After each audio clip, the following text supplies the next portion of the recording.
inviting me to this beautiful event. Better?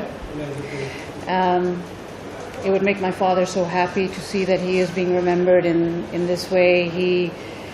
So many words have been said about what a brilliant scientist he was, how much he saved this country, and I recognize that, and of course he did, but he was also an amazing human being, and he was a wonderful father. And I actually want to talk a little bit about that more than what he has done for the country, because the two things are connected. What he was for the people of Pakistan, he was also for us. He encouraged me and my sister to do whatever we wanted to in life, to pursue our education. Education for him, as you all know, was very, very important. And he wanted us to achieve everything that we could. I remember people used to come to him and say, "Oh, Dr. Saab, you have no sons. This must be so sad for you." My father always said, "No. There's no difference between a son. There's no difference between a daughter. What my daughters achieve, I am as proud of. They could do no more for me than a son ever could." And I've always felt that with him. The last few years, after house arrest, we had a very difficult time as a family, my father especially. Thank you.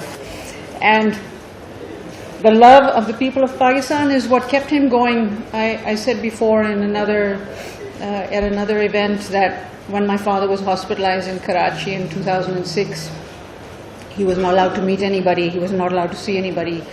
But the people used to come to the grounds of the hospital, Aga Khan Hospital in Karachi, and they used to just sit there, and they used to hold up banners for him. They used to bring flowers for him. And that's what gave him the strength to keep fighting, to keep going on. And over the years, that has repeatedly been what has kept him going. Yesterday, we were looking at photographs, my family, and we were looking at the last holiday that we took together, and I think it was in 2003.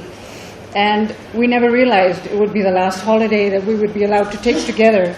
And after that, of course, when he was put under house arrest, those things stopped. I was not allowed to see him for 1 year after house arrest. I was living abroad. They would not let me come back to see him.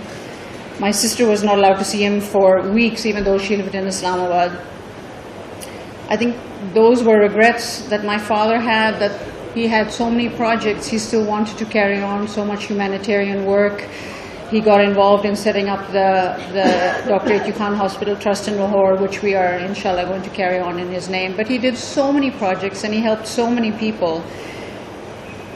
But he was not able to do everything that he wanted to do. His wish was that he would be able to visit Makkah Sharif one more time to perform Umrah. He was never allowed to do that. And he hoped, and he was still talking right up until the time that he passed away, that his name would be cleared, that he would be given permission, that he would be given freedom, that he would be allowed to do the things he wanted to do, to meet the people that he wanted to meet. After his passing, we have had visitors, condolence visits from people who worked with him at Kahuta who were not able to see him or us for 20 years. You can imagine how that was for my father. The people were family to him, and he was not allowed to see them. And I know that's why the Lawyers Association, the Bar Association, was very close to his heart, because you were all fighting for him. You were all taking up for the situation that he was in. And for that, I know that he was grateful, and he loved you all for that. And for that reason, I wanted to come here personally and thank you on behalf of the family and from him, and hope that we carry his name forward and that he will live on both as my father and as a Muslim in Pakistan. Thank you.